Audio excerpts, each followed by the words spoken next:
আসলে বাবাকে নিয়ে মাকে নিয়ে শিল্প চর্চা, আল্লাহকে নিয়ে আল্লাহ রাসূলকে নিয়ে শিল্প চর্চা এগুলো খুব কম হয়। এগুলো কম হওয়াতে অন্য শিল্পগুলোর প্রভাব বেড়ে যায়।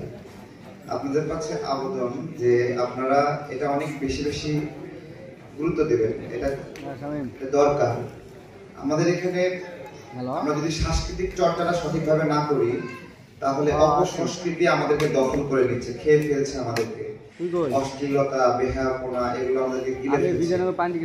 আমাদের মায়েরা, আমাদের বোনেরা, আমাদের ঘরের মেয়েরা তারা দেখবেন যে সেই সংস্কৃতি দ্বারা এতটা প্রভাবিত যে সেগুলো থেকে একটু যদি দূরে রাখে তাহলে যুদ্ধ ঘোষণা করে দিচ্ছে। আপনি একটা খেলা দেখতে গেলেও রিমোটটা একটু নিলে পুরো ফ্যামিলিতে অশান্তি সৃষ্টি হয়ে গেছে। তার মাঝে আফিমের মতো কাজ করছে ভারতীয় সংস্কৃতি, ভারতীয় শিল্পী, ভারতীয় শিল্প, ভারতীয় কালচার। এটা কিন্তু একদিনে না, ধীরে ধীরে ধীরে ধীরে এটা দখল করে ফেলছে আমাদেরকে। তো যারা ইসলামিক শিল্প, সাহিত্য, সংস্কৃতি এগুলো গুরুত্ব দেওয়া দরকার। কেন দরকার? মানুষ কিন্তু মোবাইল স্ক্রল করবে তার প্রয়োজনে অপ্রয়োজনে। তো আপনি যদি এগুলো না করেন তারপরে আপনি উপরে ঠেলবেন, সেখানে গেলেও দেখবেন অশ্লীলতা, নিচের দিকে ঠেলবেন, সেখানে দেখলেও দেখবেন অশ্লীলতা। কিন্তু আপনি যদি সুন্দর সংস্কৃতি, আমরা যদি সুন্দর শিল্পের চর্চা দিয়ে আমরা সেগুলো ভরে রাখি তাহলে এগুলো সুন্দর হয়ে উঠবে। আর এগুলো যদি আমরা না করতে পারি তাহলে আস্তে আস্তে দেখছেন যে আপনার হলো ইসলামপন্থী না যারা, তাদের সাংস্কৃতিক চর্চা কতটা শক্তিশালী হয়ে উঠেছে। এবং ইসলামিক সাংস্কৃতিক চর্চাগুলোকে আপনার উগ্র হিসেবে নেগেটিভলি মার্কিং করা হয়। তো আমাদের এই জায়গাতে কাজ আমরা কিভাবে যে বাড়াতে পারি আমরা বুঝতে পারছি না।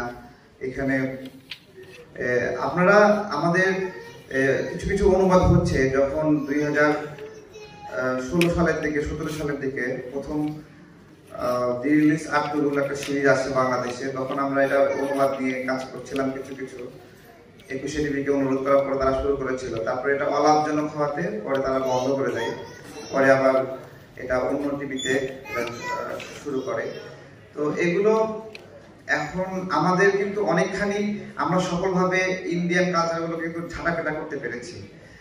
আমাদের ফ্যামিলির মানুষ কিন্তু এখন ইন্ডিয়ান নাটক এগুলো দেখা হচ্ছে ইউসুফ জুলেখার পর্বটা দেখতে বেশি পছন্দ করে, যেটা আমাদেরকে বিনয়ী হওয়ার শিক্ষা দেয়, ভদ্র হওয়ার শিক্ষা দেয়। এরকম আরো অনেক বিষয় রয়েছে যেগুলো আমাদেরকে গভীরভাবে অনুধাবন করার বিষয় রয়েছে।